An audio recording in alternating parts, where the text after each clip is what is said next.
It's March 12th, 1888, and the streets of New York City are paralyzed. Drifts of snow reach as high as 50 feet, engulfing buildings and trapping people in their homes. The howling winds, gusting up to 45 miles per hour, make it impossible to venture outside. Amidst the chaos, a group of brave souls attempts to clear the snow from the streets, but their efforts are futile against the unrelenting blizzard. The city's transportation system has come to a grinding halt, and the once bustling streets are now a frozen, snowy expanse. As the storm rages on, the death toll continues to rise, with over 400 people losing their lives in the disaster. The Great Blizzard of 1888, also known as the Great White Hurricane, is one of the most severe blizzards in US history, and its impact will be felt for years to come. In the midst of this chaos, a young woman, Emily, huddles in her apartment, listening to the sound of snow crunching against the windows. She's trying to stay warm, but the cold seeps in, and she can feel the chill in her bones. The fire in the hearth has gone out, and she's struggling to relight it. As she works, she thinks about her family, who are stranded on the other side of the city. She's desperate to know if they're safe, but the telegraph lines are down, and she can't get any news. The silence is oppressive, punctuated only by the creaks and groans of the old building. Emily's anxiety grows as the hours tick by, and she begins to wonder if she'll ever see her loved ones again. But to understand how we got here, we need to go back in time. The Great Blizzard of 1888 was a perfect storm, formed by a combination of atmospheric conditions. A low-pressure system had developed over the Gulf of Mexico, while a high-pressure system formed over Canada. As these two systems collided over the northeastern United States, they created a massive storm that brought heavy snow and strong winds to the region. The blizzard was particularly severe in New York City, where the population was densely packed, and the infrastructure was ill-equipped to handle the disaster. The city's streets were narrow and winding, making it difficult for emergency responders to reach stranded residents. As the storm approached, the residents of New York City were unaware of the devastation that was about to hit them. On March 11, 1888, the weather forecast predicted a light snowfall, but nothing could have prepared the city for the fury of the blizzard. The snow began to fall in the early morning hours, and by noon, it was clear that this was no ordinary storm. The winds howled, and the snowdrifts grew, reaching as high as 50 feet in some areas. The city's residents were quickly overwhelmed, and the streets became impassable. The transportation system ground to a halt, and people were forced to abandon their homes and seek shelter elsewhere. The blizzard was a disaster of epic proportions, and it would take the city weeks to recover. As the storm raged on, the people of New York City could only huddle together and wait for it to pass. The Great Blizzard of 1888 was a major turning point in the history of weather forecasting and disaster response. The storm highlighted the need for better weather forecasting and emergency preparedness, and it led to significant improvements in both areas. The US government began to take a more active role in weather forecasting, and the US Weather Bureau was established in 1890. The Bureau was responsible for collecting and disseminating weather data, and it played a major role in the development of modern weather forecasting. The blizzard also led to significant advances in the field of meteorology, including the development of new technologies for tracking and predicting weather patterns. As the city slowly began to recover from the disaster, the residents of New York City knew that they would never forget the Great Blizzard of 1888. As the night wears on, Emily's thoughts turn to the future. She knows that the city will eventually recover from the blizzard, but she's not sure what the future holds for her and her family. The storm has been a wake-up call, highlighting the need for better preparation and response to severe weather events. As she drifts off to sleep, Emily wonders what the future will bring, and whether the city will be ready for the next disaster that comes its way. The snow continues to fall, casting a silent white blanket over the city, and the people of New York City can only wait and hope for a better tomorrow. The Great Blizzard of 1888 will be remembered for generations to come, a testament to the power of nature and the resilience of the human spirit. As the storm slowly begins to subside, the city begins its long journey to recovery, and the people of New York City start to rebuild their lives. In the winter of 1888, the northeastern United States was a tapestry woven with the threads of anticipation and uncertainty. The country, still reeling from the aftermath of the Civil War, was undergoing rapid transformation. Industry was burgeoning, and cities were swelling with migrants seeking a better life. New York City, the epicenter of this change, was a concrete jungle alive with the sounds of horse-drawn carriages clattering over cobblestones and the cries of street vendors hawking their wares. On any given day, the streets echoed with the vibrant hum of life, but it was a life often shadowed by the spectre of nature's wrath. In 1888, Emily Sullivan, a young woman of 22 years, lived in a modest tenement on the Lower East Side. She was a seamstress, her hands calloused from years of labor, yet skilled enough to earn a meager income that barely kept her family afloat. Her father had once worked on the docks, but a recent illness had left him unable to provide, thrusting the burden of support onto Emily's weary shoulders. As she sat at her sewing machine, the rhythmic thumping of the foot pedal became a familiar lullaby, a stark contrast to the tumultuous world outside. Winter had settled over the city like a heavy blanket, and the air was sharp and biting. Snow had begun to fall sporadically in early December, but by March, the quiet whispers of winter had transformed into a chorus of chaos. The city's residents were accustomed to some snowfall, but this season had been particularly vexing. On March 10th, forecasters warned of a storm brewing in the Gulf of Mexico, a low-pressure system that would collide with a high-pressure front from Canada, creating a perfect storm. Yet many dismissed it as another overblown prediction, the kind that had become all too common in a time when meteorology was still in its infancy. That evening, as Emily returned home from a long day at work, she noticed the sky darkening, clouds swirling ominously overhead. The wind began to pick up, its howl a mournful cry echoing through the narrow streets. The temperature dropped, and a biting chill settled into her bones. In her heart, she felt a twinge of anxiety, the kind that arises when one senses something amiss, an instinct honed by years of hardship. As she entered her apartment, she found her father slumped in a chair, wrapped in a threadbare blanket, his face pale and drawn. She rushed to his side, tucking the blanket more tightly around him. "Emily," he rasped, his voice barely above a whisper. "The storm. They say it will be a bad one." She nodded, forcing a smile to reassure him. "It's just a bit of snow, Papa. We'll be fine." Yet, deep down, she shared his foreboding. As the first flakes began to fall that night, large and soft, they quickly turned to a relentless barrage, coating the city in white.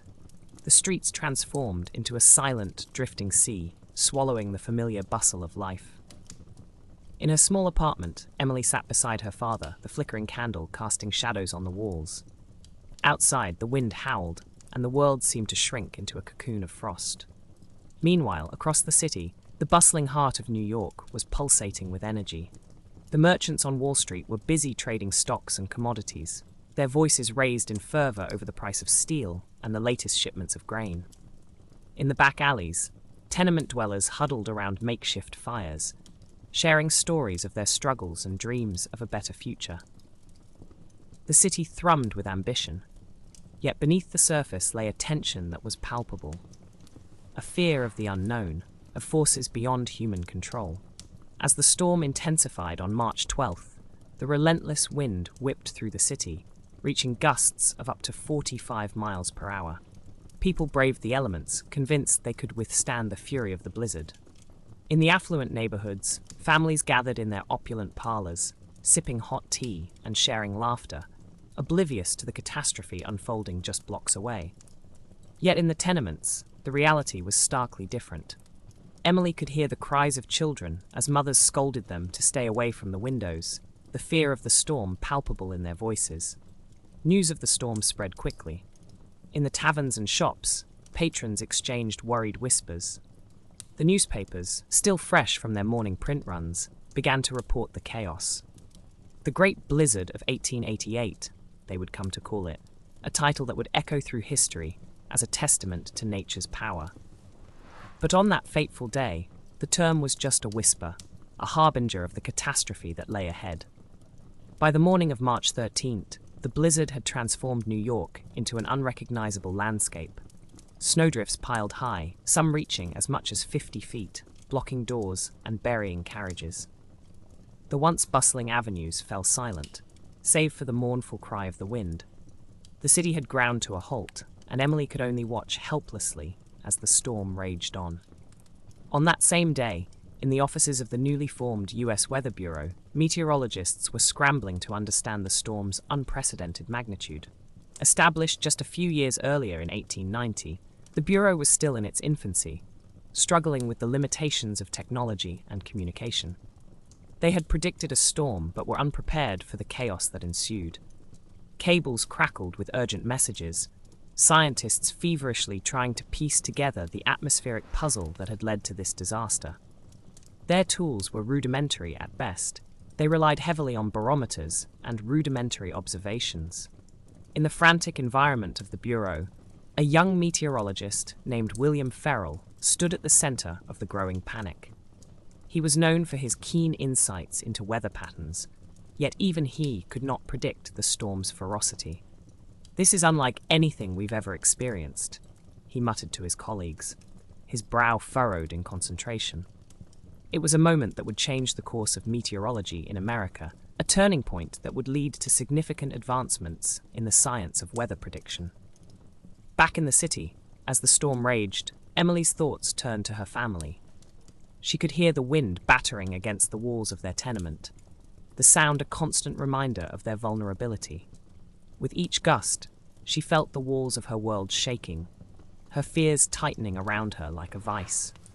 The flickering candlelight cast dancing shadows on her father's face, his features etched with worry. "Emily," he whispered, "we must prepare. If this storm continues, we may need to leave."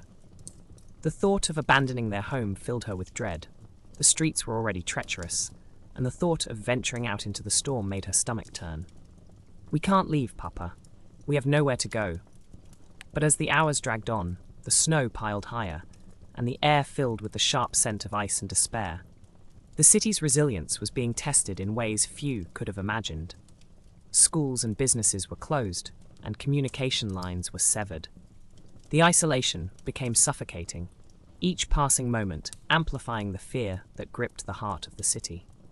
In the coming days, the blizzard would claim over 400 lives, a chilling statistic that would haunt New York for generations. The storm's relentless fury would disrupt not just the rhythms of daily life, but also the very fabric of society. The loss would be felt in every neighborhood, in every family, including Emily's. As the blizzard raged on, the tension between the desire for survival and the harsh realities of nature became a battle waged in hushed tones and desperate prayers. The government would soon realize the need for a more robust weather forecasting system, a response to the chaos that would shape the future of meteorology in America. But for now, in that small tenement on the Lower East Side, Emily clung to hope, her heart heavy with the weight of her father's frail form beside her. Outside, the storm continued its relentless assault, turning the world into a swirling white abyss. As she listened to the howl of the wind, she felt a deep kinship with the city around her, both battered and defiant, standing against the tempest that sought to engulf it. In that moment, she knew that the blizzard would be a turning point, not just for her family, but for the entire nation. The storm would come to symbolize resilience, a reminder that even in the face of overwhelming odds, the human spirit could endure. And as the snow continued to fall, Emily found herself caught between the past she knew and the uncertain future that lay ahead, a future that would be forever marked by the Great Blizzard of 1888. The storm surged forward, relentless and unforgiving. By the morning of March 12, 1888, what had begun as a light snowfall transformed into a furious blizzard. Emily Sullivan peered out from her tenement window on the Lower East Side, her heart pounding as she witnessed the chaos unfold. Snowflakes swirled in wild patterns, thickening the air, while the wind howled like a banshee, rattling the very bones of the city. With gusts reaching up to 45 miles per hour, the streets became unrecognizable, swallowed by a blanket of white that rose to perilous heights. In the heart of New York City, the atmosphere shifted from mundane to desperate. The snow fell with a ferocity that many had never seen before. Reports from the day before, which had warned of a mere dusting, now seemed ludicrous.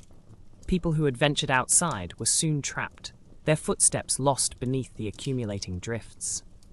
The snow piled higher than the rooftops of the buildings that surrounded Emily, reaching heights of up to 50 feet in some places.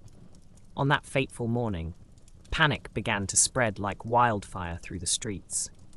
As the day wore on, Emily's father, a seasoned worker in the city's docks, paced their small apartment, his brow furrowed with worry.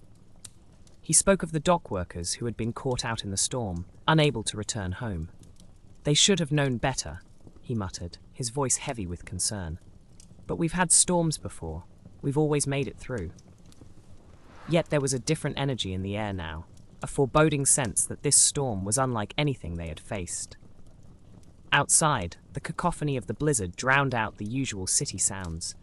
The clattering of horse-drawn carriages, the calls of vendors in the marketplace, all seemed to vanish beneath the weight of the snow. The electric streetcars, which had become a lifeline for many New Yorkers, were halted, their tracks obscured.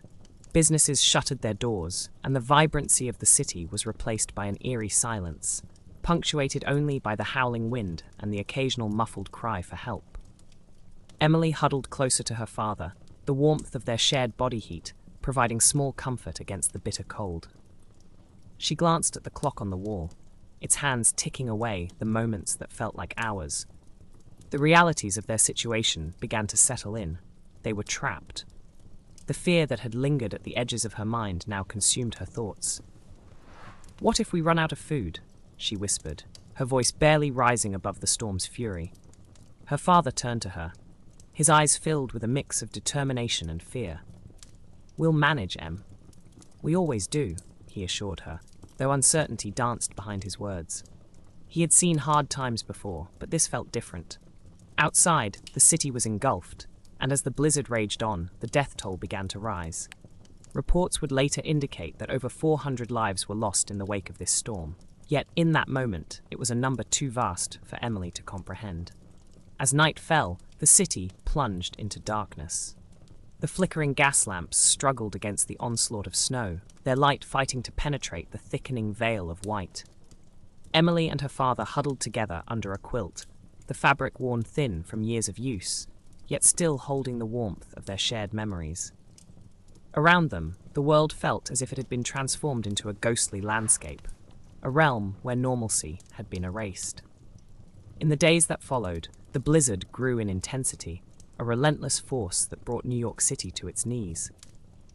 On March 13th, reports flooded in of roofs collapsing under the weight of the snow, the cries of the trapped echoing through the streets.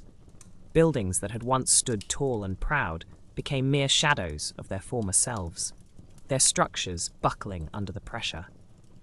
The storm wreaked havoc on communication lines, severing the connections that linked families and friends. The impact of the blizzard extended far beyond physical destruction. The city's economy began to falter, with losses estimated at over $20 million. Businesses were unable to operate, and the usual rhythm of daily life was shattered.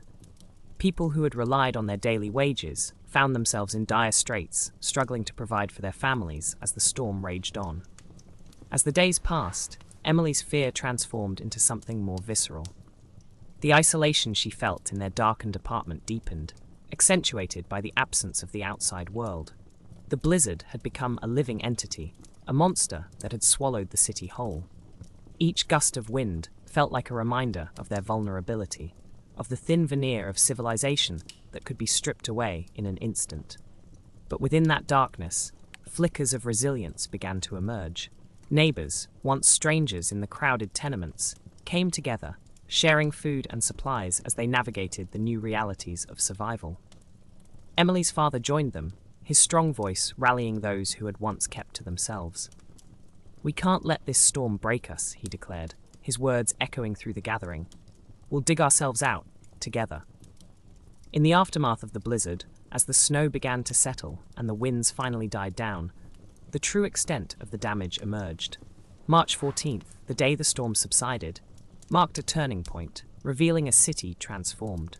Streets that were once bustling with life were now eerily quiet, filled with towering drifts that blocked passage. The sight was both breathtaking and terrifying, a landscape that resembled a winter wonderland, yet held within it the remnants of devastation. Rescue efforts began almost immediately. The mayor's office, overwhelmed by the scale of the disaster, struggled to coordinate the response. The US Weather Bureau, a fledgling institution at the time, faced intense scrutiny for its failure to predict the storm with accuracy.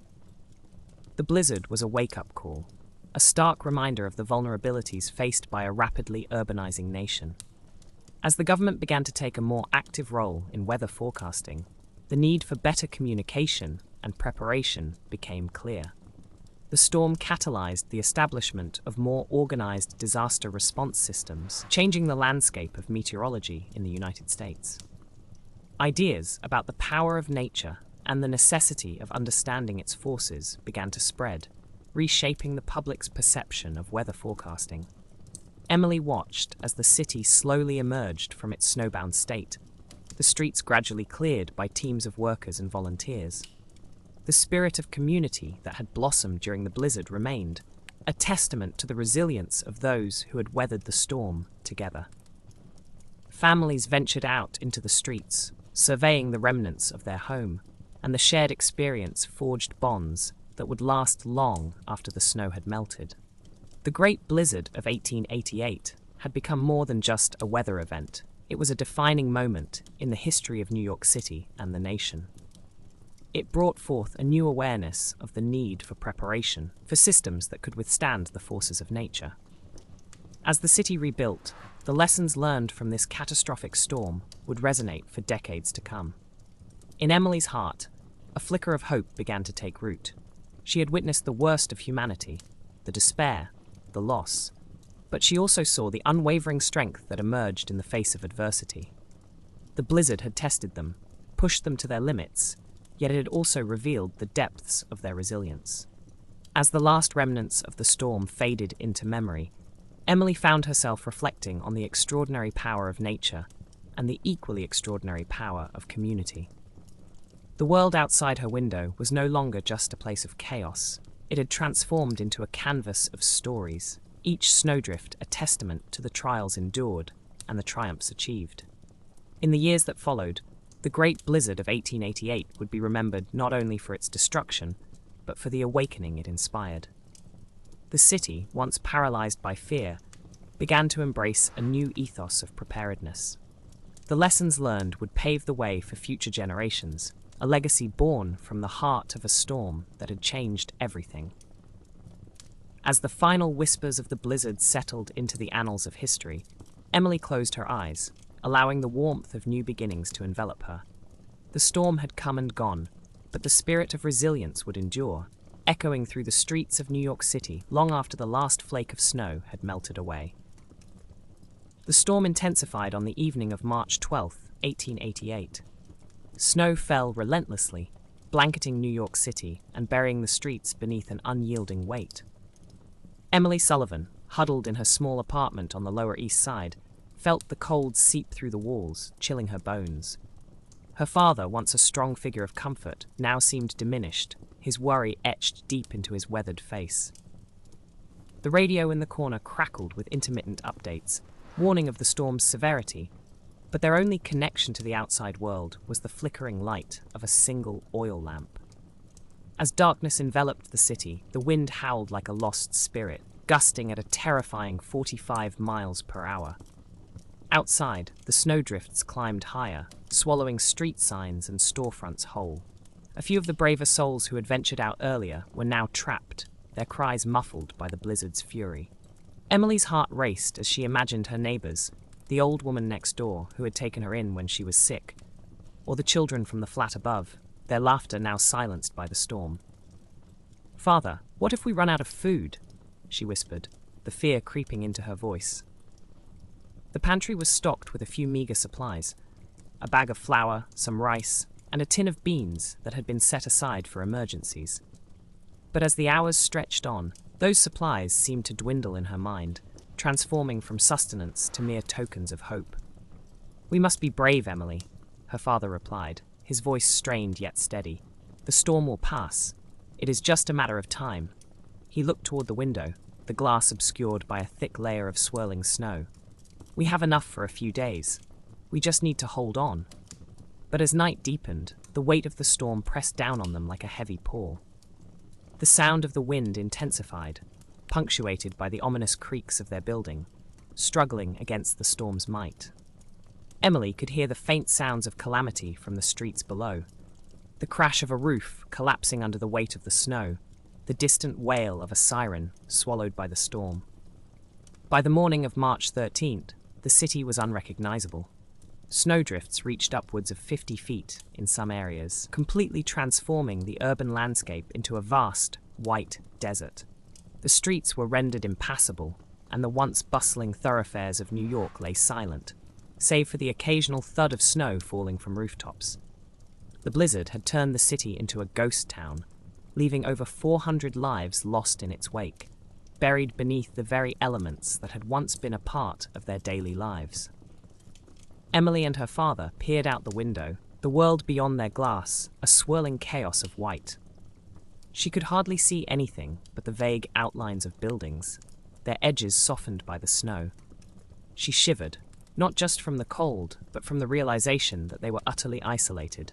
The telegraph lines had gone down, severing communication with the outside world, while the once reliable transportation systems lay dormant, their trains and streetcars buried beneath the snow. "Listen," her father said suddenly, straining to hear through the howling wind. "There are voices outside." Emily's heart leaped. Hope flickered within her chest as she pressed her forehead against the cold glass. "Maybe they can help us," she breathed, her mind racing with possibilities. But as the minutes dragged on, the voices grew faint, swallowed by the ever-blowing wind. She felt the sharp sting of despair settle in her gut. The storm had not just taken their connection to the outside world, it had ensnared them in a cocoon of fear and uncertainty. They spent the day huddled together, the weight of the storm pressing down on them like a leaden shroud. They rationed their food, measuring out portions with trembling hands. The beans were the first to go. The last morsels were swallowed in silence, each bite a reminder of their precarious situation. As night fell again, the storm showed no sign of relenting. The howling winds became an unending dirge, mourning the losses of those who had ventured out into the blizzard. Emily clutched her father's hand, feeling the warmth of his skin against the coldness of her own. "Father, what if we have to leave?" she asked, the thought of abandonment gnawing at her mind. "We cannot leave," he replied, his voice firm but laced with a hint of uncertainty. "The streets are too dangerous. We must wait for the storm to pass. Help will come." But Emily knew that hope was dwindling like the flickering flame of their lamp. With the power out and no means to cook, their supplies were becoming dangerously low. The thought made her stomach churn. Outside, they could hear the desperate cries of others trapped in the storm, their pleas echoing through the blizzard. The following day brought no relief. March 14th dawned bleak and grey, the world still imprisoned beneath a blanket of snow. Emily dared to look out the window once more. The scene was surreal. Entire buildings appeared to vanish, their tops lost to the swirling snow. In the distance, she could see the outlines of her neighbors' homes, their roofs caving under the weight of the snow. Hours passed, marked only by the steady rhythm of the storm. Emily felt time slipping away as her father's strength waned. He was pale, drawn, and she could hear him struggle to catch his breath. "I will go for help," he said at last, determination flickering in his weary eyes. "No," Emily cried, panic rising within her. "You cannot go out there. It is too dangerous." "There are people who need help. I must try," he insisted, his voice stronger than she felt. With a heavy heart, Emily watched her father prepare to brave the storm. He wrapped himself in heavy layers, each item adding to the bulk of his form. She couldn't shake the feeling of dread that clung to her like a second skin, but she knew that arguing would not stop him. "Be careful," she whispered, her voice breaking. "I will return. I promise," he replied, forcing a reassuring smile. But as he opened the door, the wind howled like a wild beast, and in an instant he was swallowed by the storm. Emily stood frozen in the doorway, her heart pounding in her chest as she strained to hear his footsteps. She felt the chill of the wind seep into her bones, but she could not bring herself to close the door. All at once, the world outside seemed to blur into chaos, a flurry of white and grey swirling around her father's figure. Minutes turned into hours. With each passing moment, dread coiled tightly around her heart. She imagined him lost in the storm, battling against the elements, fighting to find his way back. The wind screamed through the streets, drowning out all other sounds. When evening fell again, Emily's hope began to wane. She could feel the emptiness of their pantry weighing heavily on her mind. The last of their food had been consumed, leaving only the memories of what had once been. It was then, in the depths of her despair, that she heard a faint noise, a sound that pierced through the wind. Was it her imagination? She rushed toward the door, her pulse quickening. The voice was muffled but clear. A desperate call for help. Help! Is anyone there? With her heart racing, Emily pulled the door open, the cold air slamming into her face. She squinted into the white abyss, and through the swirling snow she could make out a figure. It was small, struggling against the storm's fury. "Over here!" she shouted, her voice hoarse. The figure turned, and Emily's heart soared. It was a child, bundled in layers of clothing, with a face streaked with tears. "Please, I can't find my mother!" Without thinking, Emily stepped into the storm, arms outstretched. "Come here! You're safe now!" She reached for the child, pulling them close to her chest. The child trembled, their small body shaking against the cold. "I was lost," the child sobbed, voice muffled by the blizzard. "I can't get home." As Emily held the child, a surge of determination gripped her. She would not let fear take hold. "We will find your mother together," she promised, though deep inside, uncertainty gnawed at her. With the child's hand clasped tightly in her own, they stepped further into the storm, the world around them a shifting canvas of white. Together, they would navigate the chaos, clinging to the hope that they could find their way back to safety, back to warmth, and perhaps back to the family that waited for them. The storm raged on, relentless and unforgiving. But in the face of despair, Emily pushed forward, her heart a steady drumbeat against the howling wind. The journey would be perilous, but she was determined to hold on to the glimmer of hope that still flickered in the depths of her soul. The blizzard raged on, an unrelenting force that consumed the streets of New York City. For Emily Sullivan and her father, the world outside their window had transformed into a white abyss. On March 13th, 1888, the howling winds and swirling snow created a ghostly landscape, muffling the sounds of life that once filled their neighborhood. The air grew heavy with a palpable dread, as each gust carried with it the weight of uncertainty and fear. As they peered through the frost-covered panes, Emily's father, John Sullivan, clenched his jaw, his brow furrowed with concern. The storm had not only buried their beloved city, but also threatened their very survival. "We need to conserve what little we have left," he said, his voice low and steady, yet tinged with anxiety. They had managed to stockpile a few provisions before the snowfall began, some flour, a handful of potatoes, and a few tins of preserved meat. It was not much for two people when they faced the possibility of prolonged isolation. Outside, the chaos continued to unfold. The city's once busy streets lay desolate, shrouded in towering snowdrifts that reached heights of up to 50 feet. The neighbors, who had last exchanged casual greetings just days before, were now prisoners in their own homes. The blizzard's ferocity had shut down the bustling markets, silenced the streetcars, and severed the lifelines of communication. For many, it was a fight for survival, and yet there was an eerie stillness that accompanied the storm, as if time itself had been suspended. As the evening deepened, Emily felt the fear creeping closer. She wrapped herself in an old quilt, the fabric worn but comforting, and sat beside her father, who had taken to pacing the small living room. The flickering candlelight cast shadows on the walls, and the sound of the wind howled like a beast outside their door. "What if help doesn't arrive?" she whispered, her voice trembling. "Help will come," John replied, though his own heart weighed heavy with doubt. He thought of the reports he had heard earlier, a warning that had gone unheeded. The prediction of a storm had been dismissed, and now they were paying the price. In his mind, he calculated the days they could survive. But as the hours dragged on, he realized that they were not alone in their plight. The entire city was at the mercy of this tempest. As dawn broke on March 14th, the storm showed no sign of relenting. The snow continued to fall, and the winds howled with a ferocity that felt almost sentient. The streets were transformed into a treacherous maze, and John knew they could not remain trapped in their apartment for much longer. "We need to venture out," he decided, though the prospect terrified him. "We cannot rely on anyone but ourselves." With heavy coats, scarves, and boots that had seen better days, father and daughter prepared to face the storm. The door creaked open, and an icy gust rushed in, catching them off guard. They stepped out into the chaos, where the world beyond their door was a swirling mass of white. Visibility was nearly zero.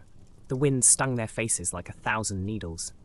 As they pushed forward, Emily clutched her father's arm tightly, their feet sinking into the snow with each tentative step. They moved cautiously, trying to find a path through the drifts that had swallowed the familiar landscape whole. A few neighbors emerged from their homes, faces pale and eyes wide with fear. There was an unspoken understanding among them, a shared recognition of the struggle they all faced. But the storm was relentless. The snow continued to fall, and as they turned a corner, they suddenly found themselves in the heart of the chaos. A man had collapsed in the street, buried almost completely beneath the snow. John rushed to his side, kneeling in the freezing drifts, while Emily stood back, her breath hitching in her throat. "Help me!" John called to a few passers-by who had gathered, their faces caught between concern and resignation. Together, they dug through the snow, desperation fueling their efforts. The man was barely conscious, his skin pale and lips tinged blue. "We need to get him inside," John urged, his voice firm yet strained. With great effort, they managed to pull the man free from the snow's grasp, struggling against the wind that threatened to push them back. Together, they lifted him, moving as one towards the nearest building, a small tavern that had been operating just before the storm hit. Emily's heart raced, the weight of the man's life pressing down upon her as they stumbled through the door and into the warmth of the tavern. Inside, the flickering fire provided a brief respite from the storm's chill. But the tavern was filled with other souls seeking shelter, each face a portrait of anxiety, fear, and uncertainty. The room was a cacophony of voices, each person sharing their own tale of survival, their own brush with fate. Among them, a woman cradled a child, her eyes wide with fear as she whispered reassurances into the little one's ear. The atmosphere was heavy, charged with a collective anxiety, but John pushed through, setting the injured man down on a makeshift cot. The tavern keeper, a stout man with a greying beard, quickly began to attend to the man's frostbitten hands and face, bringing warmth and care where there had been none. As the storm raged outside, Emily watched the scene unfold, feeling the weight of collective humanity pressing in around her. Strangers were coming together in this moment of crisis, sharing resources, stories, and strength. The realization struck her then. Lives could be saved, not just her own, but others too, by the simple act of reaching out. Days turned into hours as they huddled in the tavern, sharing whatever food they had brought with them, pooling their rations as the blizzard continued to howl outside, an untamed beast that refused to relent. Emily helped where she could, fetching water and tending to the injured as the tavern keeper organized the others, creating a semblance of order amidst the chaos. With each passing hour, the realities of the blizzard's impact became clearer. Outside, the snow continued to fall, burying the city deeper and deeper. Reports trickled in from those who had braved the elements to find news. Stories of entire neighborhoods cut off from help, of emergency services overwhelmed by the sheer volume of distress calls. The death toll began to rise, and the weight of that knowledge settled over them like a shroud. Amidst the turmoil, a pivotal moment emerged. As the blizzard raged on, a group of men arrived, exhausted but determined, bundled in layers of clothing and carrying makeshift tools. They had ventured out from their own homes, compelled by a sense of duty to aid those in need. They were not professionals, but they were neighbors, friends, and family members who had been touched by the same storm. "Where do you need us?" one man called, his voice cutting through the din of the tavern. John stepped forward, his heart swelling with gratitude. "We need to check on the elderly and vulnerable," he said. "There are more trapped in the buildings nearby." With newfound resolve, the group formed a plan, organizing themselves into teams to go out into the storm once more. It was a dangerous undertaking, but they were willing to risk their own safety for the sake of others. Emily felt a rush of determination as she joined them, her father by her side. She no longer felt afraid. She felt a sense of purpose that drove her forward. As they moved through the city, the storm continued to rage. The winds roared like a feral beast, but they pressed on, determined to reach those who might be in need. They found elderly neighbors, huddled in their homes, their faces pale and their spirits dim. With each rescue, their small group grew, as more people joined in the effort. The blizzard was a force of nature, an unyielding adversary that tested their mettle. Yet, as they worked together, they discovered a resilience within themselves that they had not known existed. They shared warmth, laughter, and tears, forging connections that would last long after the snow melted away. As they returned to the tavern, breathless and weary, they realized that they had transformed a moment of despair into one of hope. The storm had brought them together in a way they could never have anticipated, and in that unity lay the seeds of recovery. Days later, as the storm finally began to subside, the city emerged from its white cocoon, battered but not broken. The Great Blizzard of 1888 had left its mark, claiming over 400 lives and burying the streets beneath mountains of snow. But for Emily and John Sullivan, it had also sparked a fire of community and resilience. They had witnessed the best of humanity in the face of adversity, and that lesson would stay with them long after the snow had melted away. In the aftermath, as the city began to dig itself out, the impact of the storm reverberated through every corner of their lives. The blizzard had changed them irrevocably. It had not only claimed lives, but had also awakened a sense of responsibility and awareness that would shape their futures. Emily looked out at the remnants of the storm, the sun breaking through the clouds for the first time in days. The world felt different, renewed even, as she turned to her father. Their bond had strengthened in the face of fear and uncertainty, and they had emerged not just as survivors, but as part of a larger tapestry of humanity. A reminder that even in the darkest of times, hope could be found in the simplest of acts: connection, compassion, and the determination to help one another. The blizzard had tested them, but it had also taught them that together they could withstand anything. In the days following the Great Blizzard of 1888, the city of New York emerged from its frozen prison, battered and bewildered.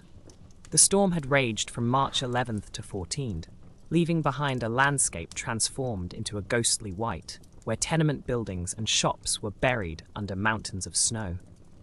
In the immediate aftermath, the air was thick with the pungent smell of coal smoke, mingled with the icy remnants of winter, a reminder of the chaos that had unfolded. As the storm subsided, the city found itself grappling with an unprecedented crisis. Emily Sullivan stood at her window, her heart heavy as she surveyed the chaos that lay beyond. The once bustling streets of the Lower East Side were eerily silent, save for the muffled sounds of shovels scraping against the packed snow, a desperate attempt to reclaim the city from its icy grip. Snowdrifts towered as high as the rooftops, and the wind had sculpted the landscape into a surreal, white desert. The death toll was staggering: over 400 lives lost, families shattered, and neighborhoods forever altered. In the weeks that followed, the city would mourn those who perished, their stories intertwined with the storm's fury. Many were the city's most vulnerable: laborers, the elderly, and young children, caught unprepared as the blizzard descended with merciless speed. Emily's heart sank at the thought of her neighbors, who had been so lively just days before, now silenced by the storm's wrath.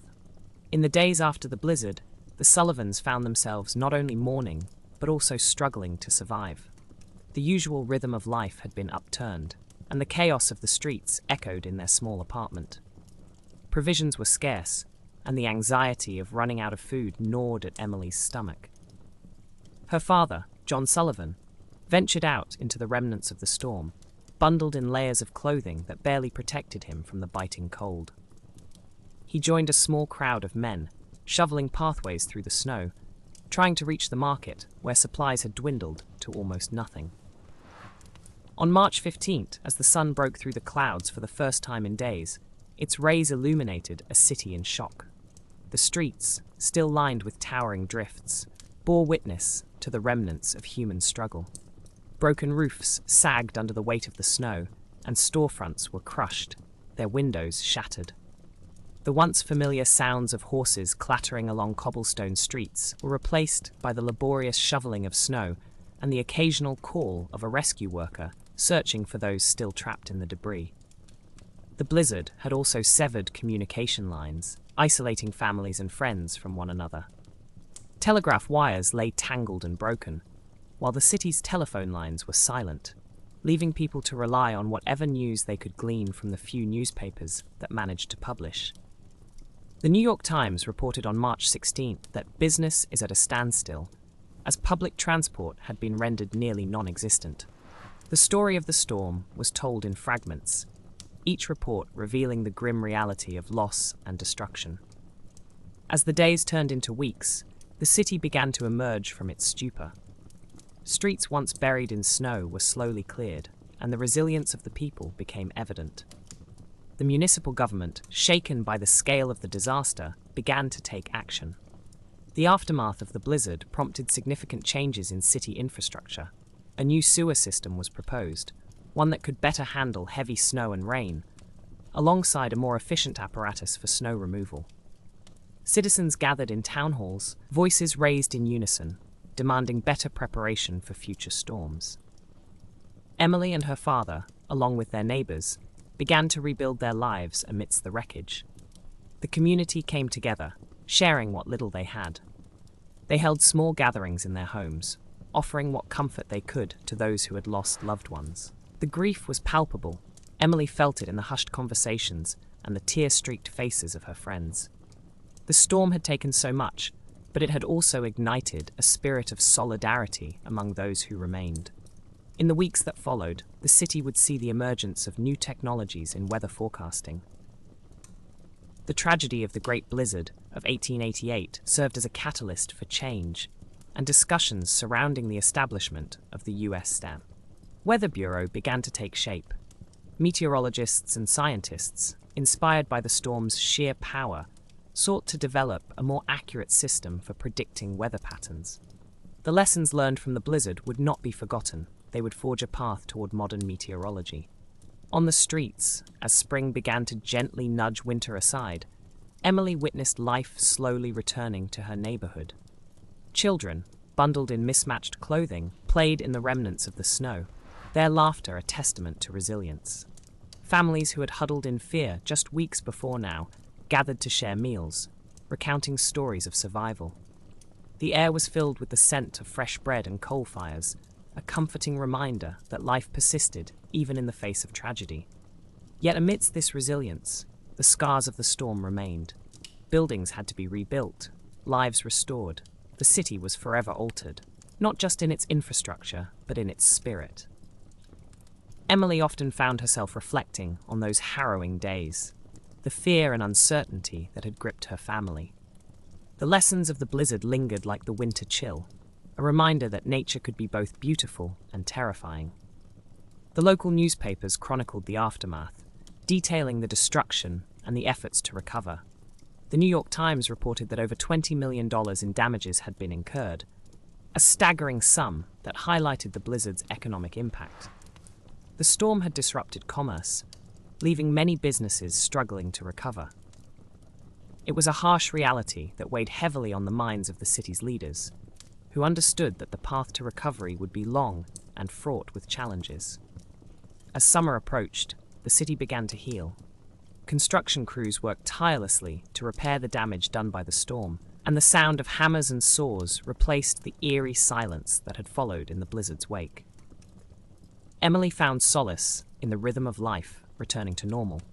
She and her father often walked through their neighborhood, marveling at the resilience of their community and the beauty of the blossoming flowers that signaled the end of winter. Yet, the memories of the blizzard lingered, etched into the minds of those who had lived through it. Families held vigils for lost loved ones, lighting candles in memory of those who had perished. Emily joined her neighbors in these gatherings, each flickering flame a symbol of hope and remembrance. The community's grief was palpable, but so was their determination to rebuild and to honor those they had lost. By June of that year, the city had transformed itself. The scars of the blizzard were still visible, but they were accompanied by the growth of new buildings and the spirit of resilience that defined New Yorkers. The establishment of the U.S. Weather Bureau in 1890 marked a turning point in the nation's approach to weather forecasting and disaster preparedness. No longer would the populace remain at the mercy of nature's wrath, without the tools to understand it. In the months that followed, Emily found herself contemplating the fragility of life and the strength of the human spirit. The Great Blizzard of 1888 had been a devastating event, but it had also united people in ways that would remain long after the snow had melted. She knew that the experiences shared and the lessons learned would shape the future of her community, instilling a sense of preparedness that would echo through generations. As the first anniversary of the blizzard approached, Emily stood by her window once more, gazing out at the bustling streets. The city was alive again, vibrant and full of energy. She felt a sense of hope as she watched children play and families gather, their laughter a balm for the wounds of the past. The storm had taken much, but it had also given birth to a new awareness, a collective memory that would remind them to cherish each moment, to prepare for the unexpected, and to support one another through thick and thin. The Great Blizzard of 1888, with its harsh lessons and tragic toll, had carved a place in the heart of the city. It was a turning point that would lead to advancements in meteorology, a commitment to improved infrastructure, and a spirit of community that would endure. The storm may have cast a long shadow, but in its wake, it illuminated the resilience of a people determined to rise again, stronger and more united than ever. In the years that followed the Great Blizzard of 1888, the memories of that harrowing storm became etched into the fabric of American consciousness, reverberating through the generations. The tales of snowdrifts towering 50 feet high, fierce winds howling at 45 miles an hour, and the eerie silence that engulfed cities in the aftermath became almost mythic. The blizzard was not merely a weather event, it was a crucible, a moment that reshaped the very nature of how society perceived and prepared for nature's wrath. As the nation emerged from the cold grip of that March, the blizzard's legacy began to unfold in profound ways. The staggering loss of over 400 lives painted a stark picture of vulnerability. In New York City, where the storm had struck with particular ferocity, the aftermath revealed not just destruction, but also a pressing need for systemic change. Buildings, many of them poorly constructed, had crumbled under the weight of the snow, prompting an urgent reassessment of building codes and city infrastructure. The lessons learned were harsh, but they laid the groundwork for a more resilient urban landscape. By the spring of 1888, the inadequacies of communication and transportation systems became glaringly apparent. The storm had severed telegraph lines and halted trains, isolating communities and leaving residents helpless. This experience sparked a nationwide conversation about the necessity of a centralized weather forecasting system. In 1890, just 2 short years later, the U.S. Weather Bureau was established, a direct response to the chaos and confusion wrought by the blizzard. It was a pivotal moment in meteorological history, heralding the beginning of a new era in weather prediction. The establishment of the Weather Bureau was not only a bureaucratic response, but also an acknowledgement of the increasing power of nature in the lives of everyday Americans. No longer could the weather be seen as an unpredictable force. It demanded respect, a willingness to listen, and an obligation to prepare. The lessons learned from the Great Blizzard would echo in the halls of government, leading to improved forecasting techniques and the development of new technologies for tracking storms. As the decades rolled on, the Great Blizzard of 1888 became part of the American mythos. It was remembered not just for its destruction, but for the resilience it inspired. Families huddled together in their homes, sharing stories by candlelight as they waited for the storm to pass. Communities banded together to help one another, in the recovery efforts. Neighbors who had barely exchanged pleasantries before the blizzard were now bound by shared experiences of survival and loss. The spirit of camaraderie forged in those difficult days would become a cherished part of the narrative surrounding the storm. The Great Blizzard also found its way into folklore and popular culture. Newspapers, such as the New York Times, chronicled the dramatic tales of heroism and survival. The storm was transformed into a cautionary tale, a reminder that nature could be both beautiful and deadly. As the years turned into decades, stories emerged of brave souls who ventured out into the storm to help strangers or families who found creative ways to survive when supplies ran low. These narratives became imbued with a sense of legend, morphing into something larger than life. As the 20th century dawned, the blizzard's legacy continued to influence urban planning and disaster preparedness. The impact on infrastructure was profound. Cities began to invest in more robust systems for snow removal and emergency response. The blizzard served as a catalyst for advancements in both engineering and public safety. Municipalities adopted new snow removal technologies, and cities like New York implemented better systems for clearing streets and ensuring the safety of their citizens. But it wasn't just the physical landscape that changed. The blizzard also reshaped societal attitudes toward weather and disaster. The harsh reality of the storm's aftermath fostered a culture of preparedness. Families began to stockpile supplies, invest in emergency plans, and develop community networks that could respond effectively to future crises. The collective memory of the blizzard became a driving force for resilience. It taught people the importance of being ready for the unexpected. In schools, the story of the Great Blizzard became a staple of history lessons, often recounted with a sense of reverence. Children learned not just about the storm itself, but about the lessons it imparted. They learned of the importance of community, the value of preparation, and the necessity of respecting nature's power. This education extended beyond mere facts. It fostered a generational awareness of the vulnerabilities that came with living in a world shaped by unpredictable weather. However, the storm's legacy was not without its complexities.